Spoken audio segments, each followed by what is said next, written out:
جس کلمہ کی بنیاد پر جنت میں جائیں گے، اگر اس کلمہ پر عمل بھی نہ ہوا تو کیا فائدہ ہوگا؟ فائدہ تو نہیں ہوگا، ظاہر ہے، کلمے کی بنیاد پہ جنت میں جانا ہے، کلمے پہ پریکٹیکلی عمل بھی کرنا ہے۔ صحیح بخاری میں حدیث ہے کہ میری پوری امت جنت میں جائے گی سوائے اس کے جس نے جنت میں جانے سے انکار کر دیا۔ تو صحابہ کرام نے پوچھا من ابا یا رسول اللہ صلی اللہ علیہ وآلہ وسلم، یا رسول اللہ کون ہوگا جو جنت میں جانے سے انکار کرتے ہیں؟ تو آپ نے فرمایا کہ جس نے میری اطاعت کی، میرا حکم مانا، وہ جنت میں جائے گا، اور جس نے میری نافرمانی کی اس نے جنت میں جانے سے انکار کر دیا۔ یعنی کلمہ پڑھنے کے باوجود جب میری نافرمانی کر رہا ہے تو اس نے خود سے انکار کر دیا کہ میں نے جنت میں نہیں جانا۔ تو یہ بڑا سینسٹیو مسئلہ ہے، یہ ایک آدھی بات اٹھانا کہ جس نے ایک دفعہ بھی کلمہ پڑھا وہ جنت میں جائے گا، پوری بات بتایا کریں کہ اس صورت میں کہ اگر اس کا خاتمہ ایمان پر ہوا اور اللہ تبارک و تعالی نے اس کے اس گناہوں کی کوئی معافی والا معاملہ کر دیا ہزاروں لاکھوں سال جہنم میں جلنے کے بعد، تب ایسی صورتحال ہوگی۔ اللہ نہ کرے کہ ایسا ہو۔ ہم تو موم بتی کے فلیم پہ بھی ایک منٹ کے لیے ہاتھ نہیں رکھ سکتے، تو یہ کہنا کہ جی پھیرا لگے گا تو پھر جنتی ٹوری جاواں گے، سوچ بھی نہیں سکتے۔ اللہ تعالیٰ فرما رہا ہے سورۃ الفرقان میں کہ جہنم تھوڑی دیر رہنے کے لیے بھی بری جگہ ہے اور مستقل قیام کے لیے بھی انتہائی بری جگہ ہے۔ اللہم اجرنا من النار، آمین۔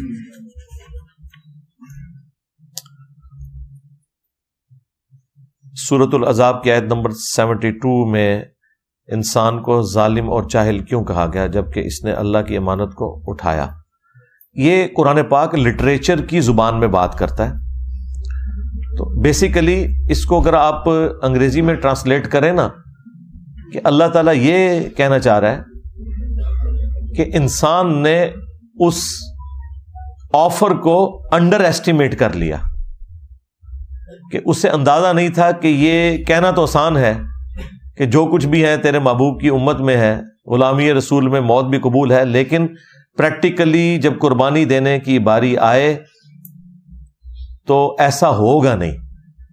یہ ان معنوں میں کہا گیا ہے، کیونکہ آپ آگے دیکھیں پھر اللہ تعالیٰ نے فرمایا یہ اس لیے ہوا تاکہ اللہ تعالیٰ اہل ایمان کو جزا دے گا اور کافروں اور منافقین کے لیے عذاب والا معاملہ فرمائے گا۔ تو اللہ تعالیٰ پھر بعد میں انسان کی تعریف بھی تو کر رہا ہے نا، تو لہٰذا ان دونوں چیزوں کو اکٹھا سمجھے کہ اللہ تعالیٰ نے جو کہا کہ یہ ظالم تھا، جاہل تھا، مراد یہ کہ اسے اندازہ نہیں تھا۔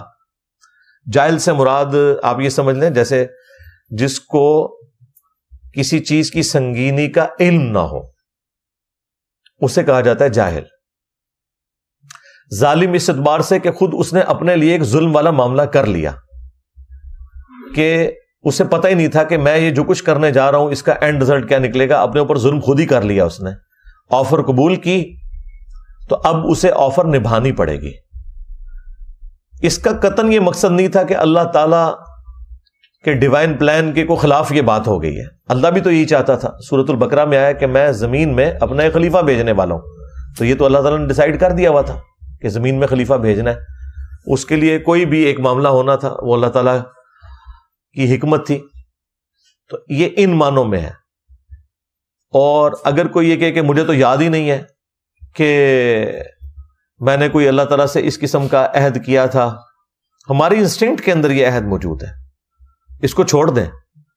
آج بھی کسی انسان کو یہ آفر کی جائے کہ تم نے چند سال کی زندگی خدا کو دینی ہے، پھر ہمیشہ کی زندگی کی کامیابیاں تمہارا مقدر ہوں گی، جس میں نہ تمہیں موت آئے گی، نہ کبھی بدحال ہوگے، نہ کبھی بوڑھے ہوگے، نہ کوئی غم پہنچے گا، حتیٰ کہ جو تم خواہش کرو گے وہ تمہیں ملے گا۔ دنیا میں تو انسان کوشش کر کے لیتا ہے تو اس کے لیے اپنی زندگی گنوا دیتا ہے، اور آخرت میں صرف خواہش کر کے مل جائے گا۔ تو ہر بندہ یہ آفر قبول کرنے کے لیے تیار ہے۔ اگر آپ کو یقین نہیں آتا تو میں آپ کو مثال دے دیتا ہوں۔ اگر کسی شخص کو یہ آفر دی جائے کہ جو شخص لاہور سے لے کر جہلم تک ریل کار میں 3 گھنٹے کا سفر کھڑے ہو کر کرے گا، جہلم پہنچتے ہی اس کی پوری زندگی کا خرچہ گورنمنٹ آف پاکستان اٹھائے گی، اس کے بچوں کا خرچہ، اس کی فیملی کی ساری ضروریات، اس کا مکان، اسکولنگ سب کچھ مرتے دم تک گورنمنٹ کے ذمہ ہے، تو کیا خیال ہے پورا لاہور جیلم نہیں پہنچ جائے گا؟ وہ کہیں گے 3 گھنٹے بس، پھر پوری زندگی کے لیے آسانی۔ آپ ذرا دنیا کی 60 سال کی زندگی کو صرف قیامت کے دن سے کمپیئر کریں تو 3 منٹ بنتا ہے، 50,000 سال کا دن ہے۔ جنت کی تو میں بات ہی نہیں کر رہا، وہ تو مسلم شریف میں حدیث ہے کہ جنت کی زندگی اور دنیا کی زندگی کو کمپیئر کیا جائے تو ایسے ہی ہے جیسے کوئی شخص انگلی ڈبوئے سمندر میں، سمندر کا پانی جو انگلی کے ساتھ لگے گا وہ دنیا کی زندگی ہے، اور سمندر انفینٹ آخرت کی زندگی ہے۔ مسلم شریف میں حدیث نہیں آتی کہ دنیا میں جس شخص نے مفلسی کی زندگی گزاری ہوگی لیکن حلال و حرام کی تمیز کی ہوگی، اللہ کا تابع فرمان رہا، اللہ تعالیٰ قیامت کے دن فرشتوں سے کہے گا ذرا ایک پھیرا اسے جنت کا لگواؤ نا، فرشتے اسے لے کے جنت میں جائیں گے۔ جب واپس آئے گا اللہ تعالیٰ پوچھے گا ہاں بھائی کوئی دنیا میں تکلیف دیکھی؟ وہ کہے گا اللہ تیری عزت کی قسم میں نے دنیا میں کوئی تکلیف نہیں دیکھی۔ جنت کا ایک پھیرا اس کی پوری زندگی کی تکلیف کو ختم کر دے گا کہ اگر مجھے یہ کچھ ملنے والا تھا تو میں نے دنیا میں کوئی تکلیف ہی نہیں دیکھی۔ پھر اللہ تعالیٰ ایک فاسق اور فاجر شخص کو جس نے دنیا میں بڑی عیاشی کی زندگی گزاری، اللہ تعالیٰ کو رسپانس نہیں کیا، دنیا کی ہر آسائش اویلیبل تھی، اللہ تعالیٰ کہے گا ذرا اسے دوزخ کا ایک پھیرا لگواؤ۔ ایک پھیرا لگے گا نا، ادھر تو کہتے ہیں خیر ایک پھیرا ہی لگے گا، ایک پھیرا بھائی وہ کتنا لمبا ہوگا، اس کو تو جسٹ تھوڑی دیر کے لیے جہنم میں لے کے جب فرشتے جائیں گے اور واپس آئے گا تو اللہ تعالیٰ پوچھے گا ہاں بھائی کوئی دنیا میں سکھ دیکھا؟ وہ کہے گا تیری عزت کی قسم میں نے کوئی سکھ نہیں دنیا میں دیکھا، حالانکہ دنیا کی ساری زندگی اس نے سکھی گزاری ہوگی۔ کیوں؟ اسے وہ تکلیف دے کے اپنا وہ سکھ بھی بھول جائے گا کہ گویا وہ تو کچھ بھی نہیں تھا، یہ تو اگر یہ کچھ میرے ساتھ ہونا تھا تو میں نے کوئی سکھ نہیں کاٹا۔ یہ اتنا سینسٹیو ایشو ہے، لیکن ظاہر ہے اللہ تعالیٰ نے چیزوں کو امتحان کے ساتھ جوڑا ہوا ہے، پھر ذہن میں رکھیے گا۔ بخاری اور مسلم دونوں میں حدیث ہے کہ اللہ تعالیٰ نے جنت کو ناگوار چیزوں سے ڈھانپ دیا ہے اور دوزخ کو، جہنم کو خوشگوار چیزوں سے ڈھانپا ہوا ہے۔ وہ پنجابی میں کہتے ہیں کڑگا لگانا، خوشگوار چیز ہوگی آپ اسی کی طرف بھاگیں گے۔ جنت ناگواری کے ساتھ ہے، اس کے ارد گرد ناگوار چیز ہے۔ گرمیوں میں فجر کی نماز جماعت سے پڑھنا ناگوار چیز ہے، نیند ہی نہیں پوری ہوتی۔ گرمیوں میں لمبے لمبے روزے رکھنا طبیعت میں ناگوار ہے۔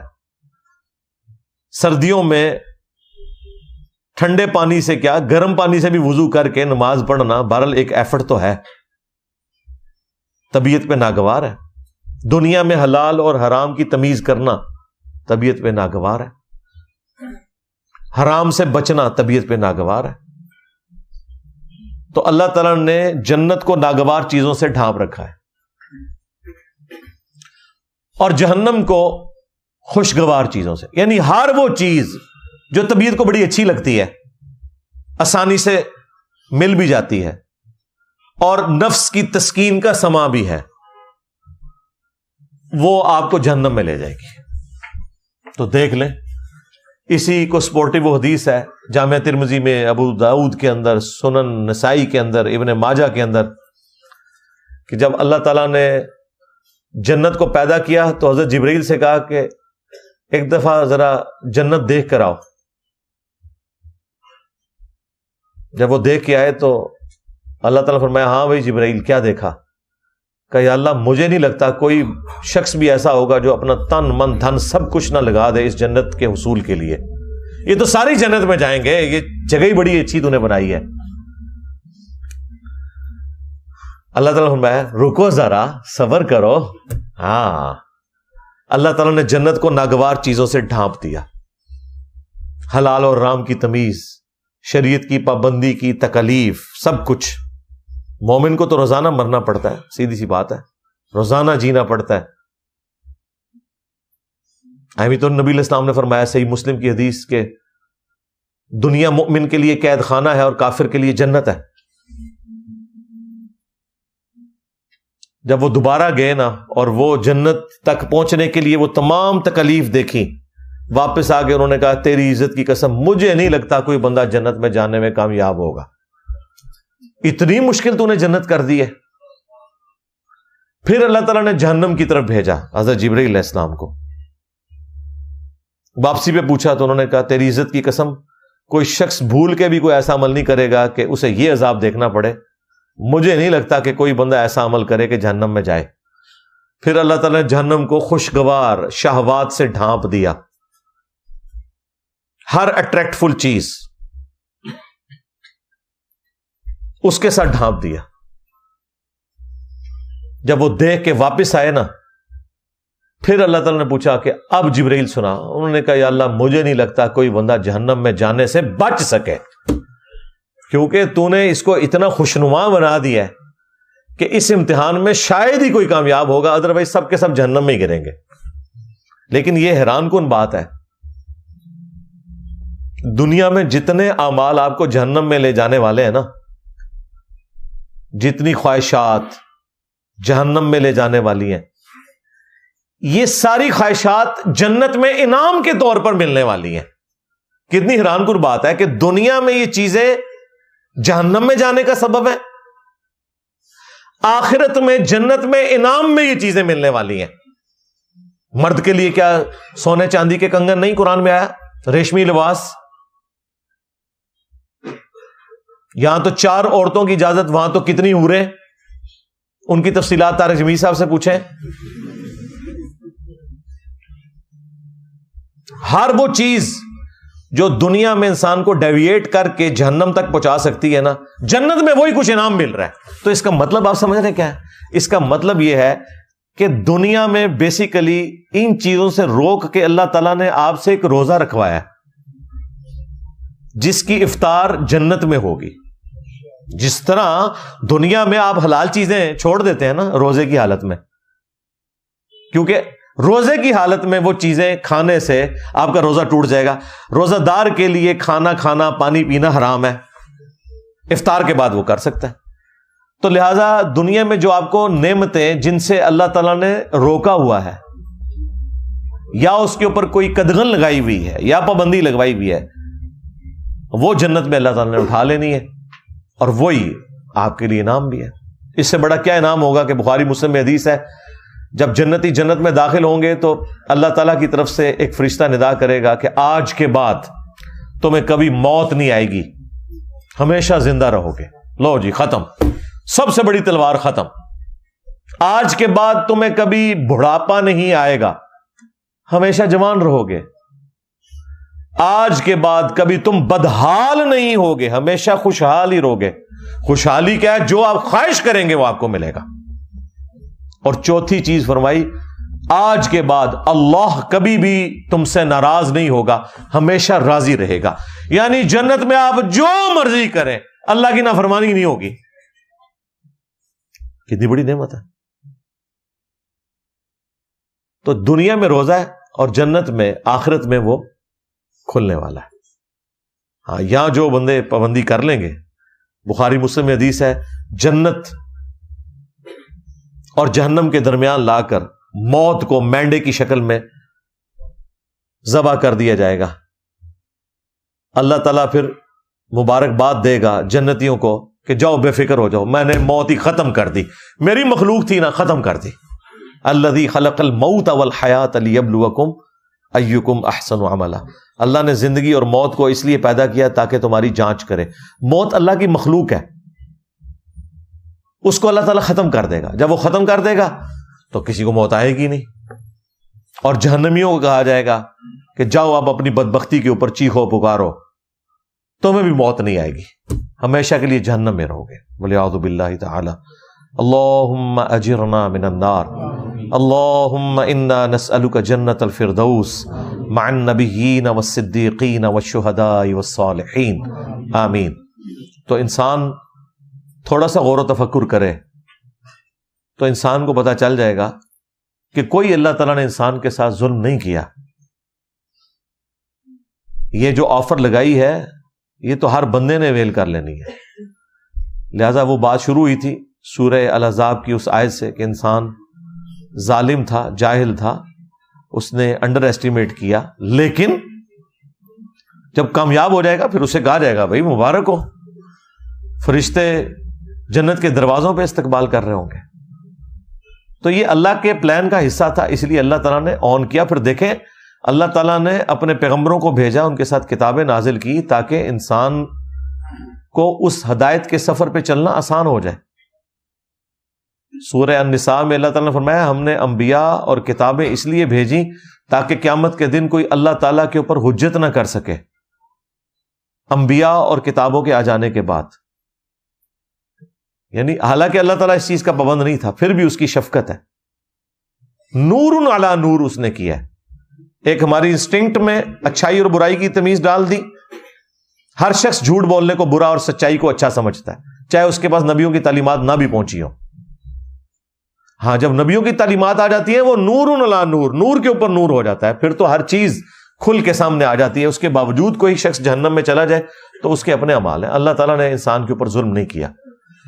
انا ہدیناہ السبیل اما شاکرا و اما کفورا، ہم نے ہدایت کا راستہ واضح کر دیا، چاہو تو شکر گزاری کی روش اختیار کرو اور چاہو تو ناشکری کی، تمہاری اپنی مرضی ہے۔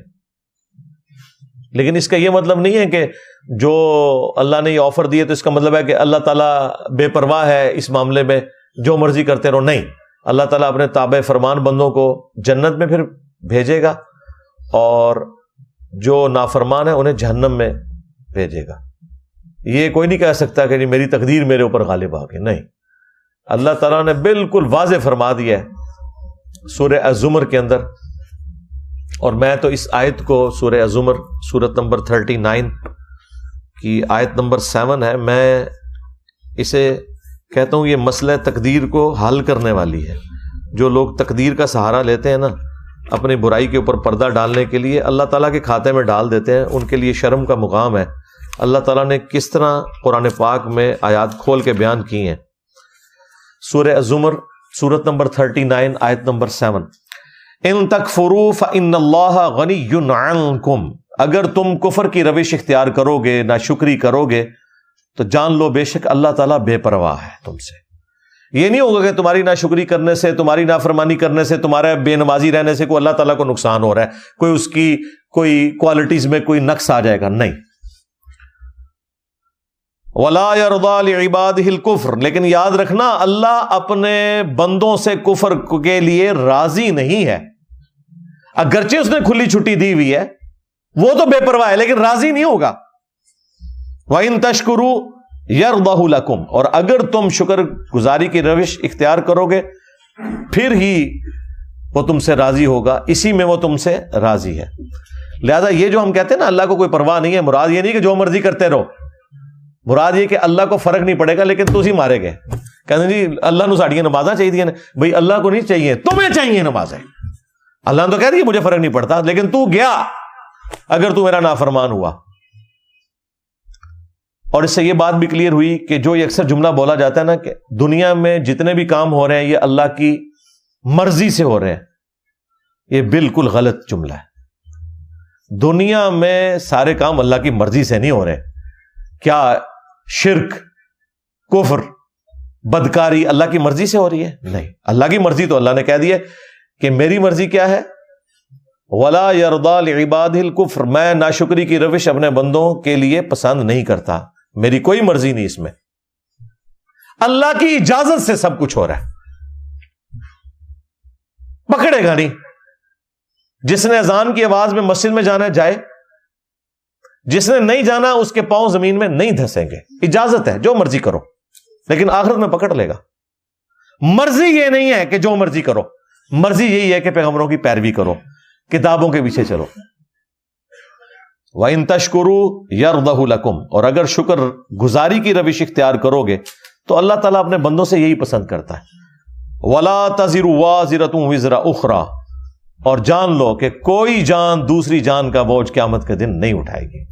تم لاکھ کہتے رہو کہ عبد القادر جیلانی ہمیں جنت میں لے جائیں گے، سرکار ایسا ہو ہی نہیں سکتا۔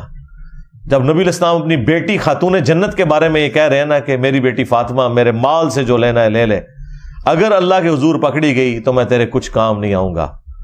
اگر سیدہ فاطمہ کا یہ اسٹیٹس ہے تو بابد شاہی کوئی نہیں، ہاں فاطمہ کے جیسا ہے ہی کوئی نہیں، تیرا بابا تے شاہی کوئی نہیں۔ بابے کا نام نہیں لیتے، ہو سکتا ہے بابے نے بیچارے نے نہ کہا ہو،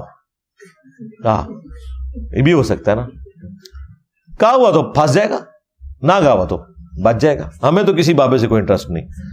ثم الی ربکم مرجعکم، اس کے بعد تمہیں لوٹ کر اپنے رب کے پاس جانا ہے.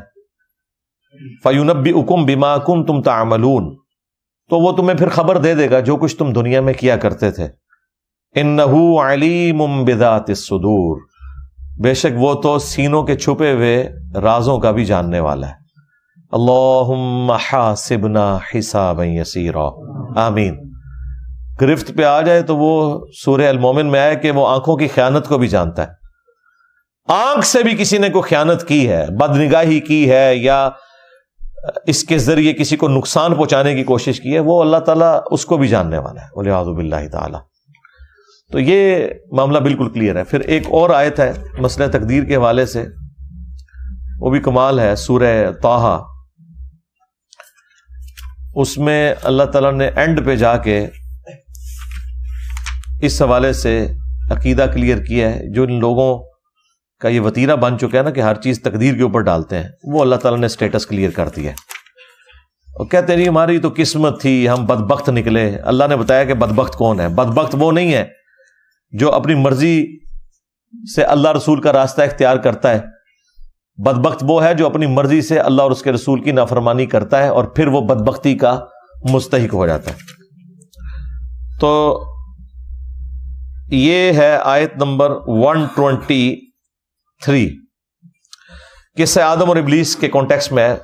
قال اهبطا منها جميعا، اللہ تعالیٰ نے آدم اور حوا سے فرمایا ہے کہ تم اب سب کے سب زمین پر اتر جاؤ.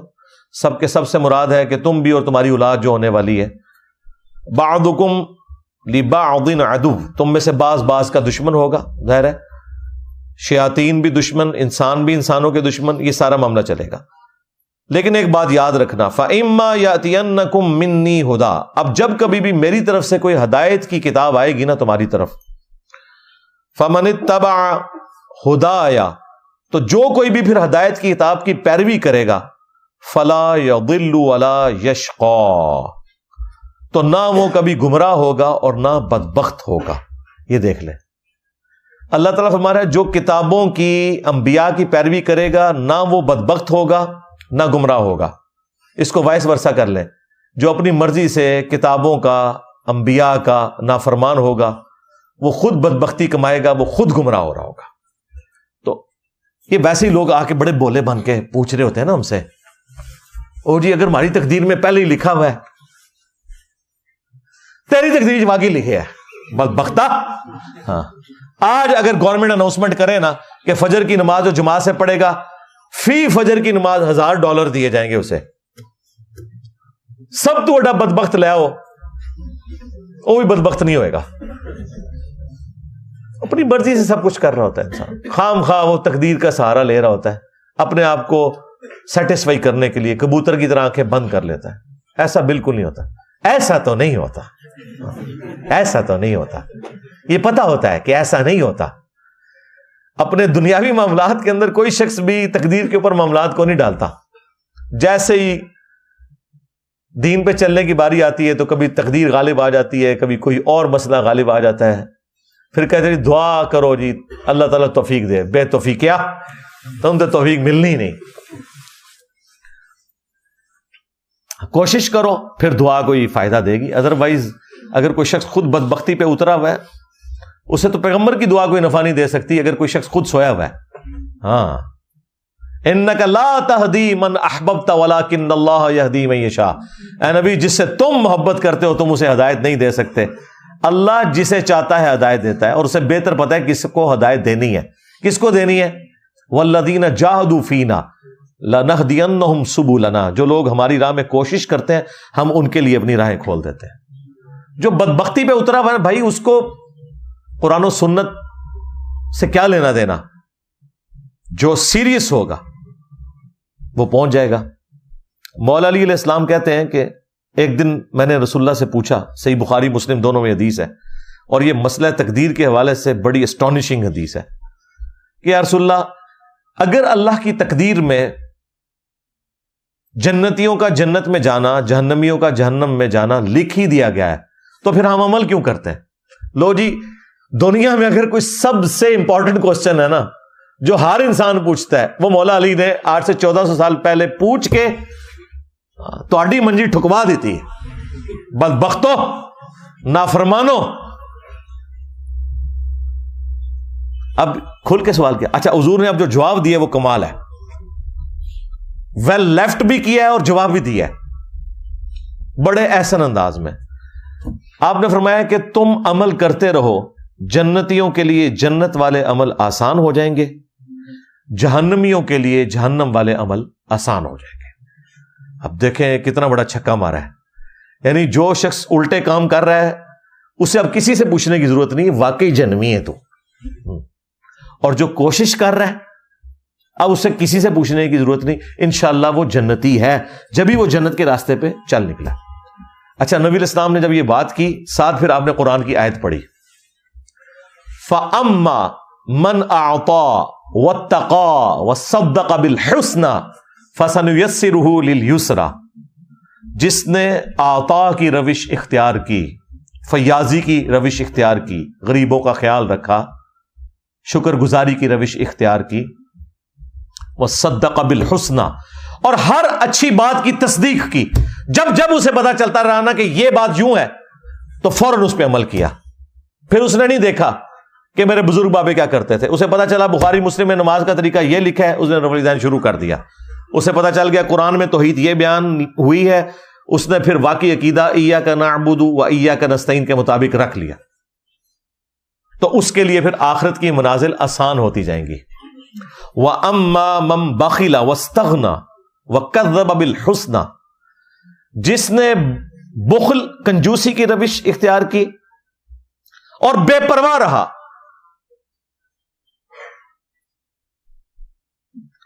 اور جو اچھی بات تھی اس کا انکار کرتا رہا، تو اس کے لیے پھر اب آنے والی منازل مشکل ہوتی چلی جائیں گی. یہ حدیث بخاری اور مسلم کی مسئلہ تقدیر کو بالکل حل کرتی ہے. لہذا کبوتر کی طرح آنکھیں بند کرنا بند کر دو. ہاں بالکل قرآن اپنے مقدمے میں واضح ہے میرے بھائی. قرآن کا مقدمہ، پیغمبروں کا مقدمہ اس کے اوپر کھڑا ہے کہ انسان کو اللہ نے اختیار دیا ہوا ہے. اگر اختیار نہیں دیا ہوا تو پیغمبر کیوں آئے ہیں ادھر؟ اسی لیے آئے نا کہ اختیار دیا گیا ہے، یہ حق کا راستہ ہے، یہ باطل کا راستہ ہے. ہاں جو چیزیں ہماری تقدیر سے متعلق ہے نا ان کے بارے میں ہم سے سوال بھی نہیں ہونا. کسی شخص سے نہیں پوچھا جائے گا تو لاہور میں کیوں پیدا ہوا، تو ایتھوپیا میں کیوں پیدا ہوا، تو امریکہ میں کیوں پیدا ہوا، تیرے ماں باپ فلاں کیوں تھے، تیرے چہرے کی رنگت یوں کیوں تھی، تیری آنکھوں کا رنگ کیوں. یہ ساری چیزیں تقدیر ہیں. آپ سے یہ نہیں پوچھا جائے گا. آپ سے وہ پوچھا جائے گا جس کا اللہ نے آپ کو اختیار دے دیا، اور آپ اس کے مطابق اگر نہیں چلیں گے پکڑ ہو جائے گی. سمپل. بولے بن کے پوچھتے رہتے ہیں کہ جی او جی پہلے قسمت ہی لکھے ہے، پھر کتوں کرنا ہے جی، اندازہ کریں. تو جو پھر یوں ہے نا اس کو پھر یہی جواب دینا چاہیے تیری قسمت میں یہی کچھ لکھا ہوا ہے. باقی وہ جو حدیث ہے نا بخاری مسلم میں کہ بعض لوگ جنتیوں والے کام کرتے رہتے ہیں اور ایک بالشت رہ جاتے ہیں جنت سے، ان پہ تقدیر غالب آ جاتی ہے، وہ جہنم میں چلا جاتا ہے والعیاذ باللہ تعالی. تو لوگ کہتے ہیں جی کیا فائدہ جی، پھر پوری زندگی اگر یہی ہونا تھا اینڈ پہ. اور بھائی وہ جو تقدیر غالب آئی ہے وہ کس کے لیے آئی ہے؟ جو شخص منافقت کی زندگی گزار رہا تھا، لبادہ اس نے اڑا ہوا تھا، وہ حقیقتاً نیک نہیں تھا. یہ نہیں ہے کہ ایک بندے نے پوری نیک نیتی کے ساتھ اچھے عقائد اپنائے اور دین پہ عمل کیا اب اس کے اوپر تقدیر غالب آ جائے گی. نہیں، ایسا نہیں ہوگا، بالکل نہیں ہوگا. دنیا میں ہو سکتا ہے کہ کوئی شخص محنت کرے اور اس کی محنت ضائع جائے، کیونکہ دنیا کو اللہ نے ابتلا کے قانون پہ بنایا ہے، آزمائش کے قانون پہ. وَلَنَبْلُوَنَّكُمْ بِشَيْءٍ مِّنَ الْخَوْفِ وَالْجُوعِ وَنَقْصٍ مِّنَ الْأَمْوَالِ وَالْأَنفُسِ وَالثَّمَرَاتِ. ضرور آزمائیں گے، خوف کے ذریعے، بھوک کے ذریعے، جان اور مال میں نقص کے ذریعے. یہ دنیا میں ہوگا. آخرت میں یہ نہیں ہوگا کہ ایک بندے کے عقائد ٹھیک تھے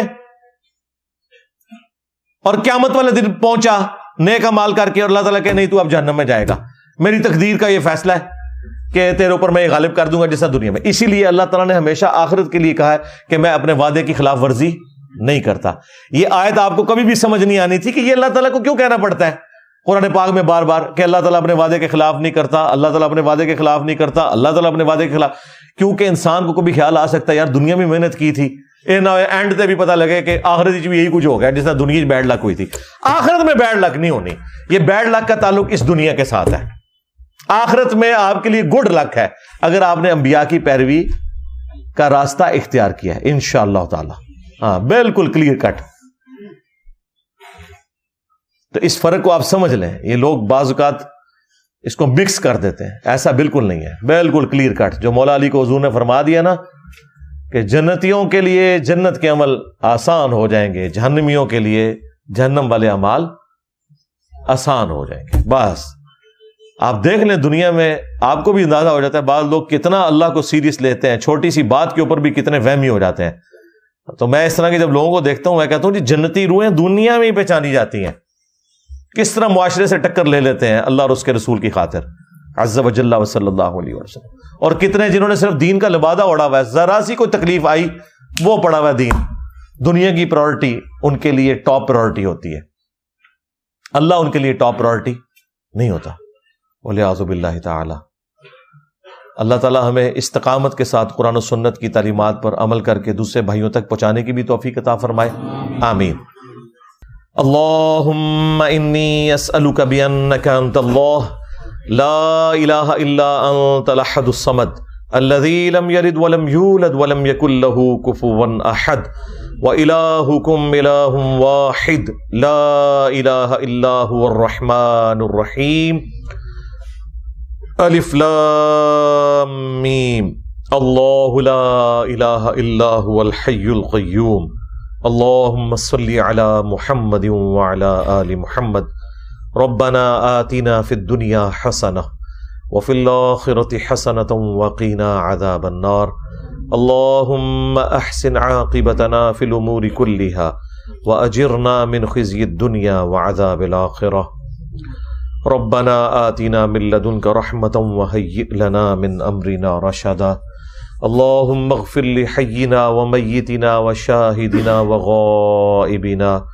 وصغیرنا وکبیرنا وذکرنا وانثانا اللہم من احییتہ منا فاحیہ علی الاسلام ومن توفیتہ منا فتوفہ علی الایمان۔ اے اللہ جن جن بھلائیوں کا سوال تیرے محبوب صلی اللہ علیہ وآلہ وسلم نے تجھ سے کیا، ہمارے حق میں، ہمارے ماں باپ کے حق میں، ہمارے بیوی بچوں کے حق میں، پوری امت کے حق میں قبول و منظور فرما۔ جن جن چیزوں کے شر سے تیرے محبوب صلی اللہ علیہ وآلہ وسلم نے تیری پناہ طلب کی، تمام مسلمانوں کو ان چیزوں کے شر سے اپنی پناہ عطا فرما، بالخصوص فلسطین میں، کشمیر میں، انڈیا میں، چائنا میں، یمن میں، عراق میں، شام میں، افغانستان میں، پاکستان میں، جہاں کہیں مسلمان کس پرسی کی زندگی گزار رہے ہیں، غیب سے ان کی عزت، آبرو، جان و مال کی حفاظت فرما۔ اے اللہ حاضرین کے دلوں میں جو جو نیک اور جائز دعائیں ہیں قبول فرما، حاضرین کے جو چھوٹے بڑے رشتہ دار فوت ہو چکے مغفرت فرما، جو بیمار ہیں انہیں شفاء کلی عطا فرما۔ اے اللہ یہ تمام دعائیں تمام مسلمانوں کے حق میں قبول و منظور فرما، ہمارے ملک پاکستان کی خیر فرما، پاکستان کو اندرونی اور بیرونی خطرات سے محفوظ فرما، پورے عالم اسلام کی خیر فرما۔ سبحان ربک رب العزت عما یصفون وسلام علی المرسلین والحمد للہ رب العالمین وصلی اللہ علی النبی الکریم وعلی آلہ واصحابہ اجمعین الی یوم الدین، آمین۔